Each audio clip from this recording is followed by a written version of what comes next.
doing this stuff? Well, for the most part, it's white males, but I've had male and female and all different races. Typical age is 33. I had an 80-year-old go into a museum and shoot a guard.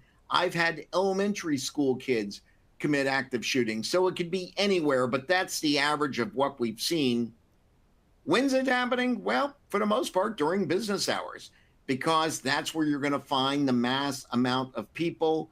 And the attacks have lasted up to 15 minutes, in many cases, longer than that as well. Where are they happening? Well, they're happening where you work. The vast majority are in the business world because, again, that's where we find people. But they're happening in education facilities, which, again, are the business world, churches, etc. But if you have a facility, that's something you need to think about because that's where the active shooters are occurring.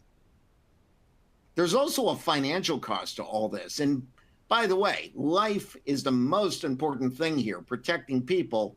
But we also, in the reality of the world, have to think about the money. If you're involved in an active shooting event, there's going to be lawsuits.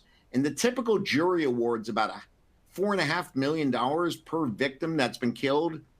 If someone's been injured, aside from the medical expenses, pain and suffering, they're probably going to be getting about $200,000 as well.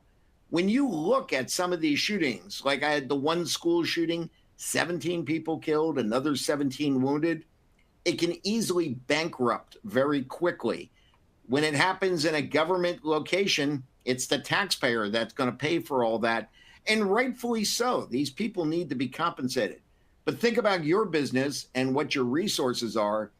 This can help augment and the argument of why your company, your business needs to make the financial investment, because the cost down the road is going to be much greater. And again, the most important thing is keeping people safe.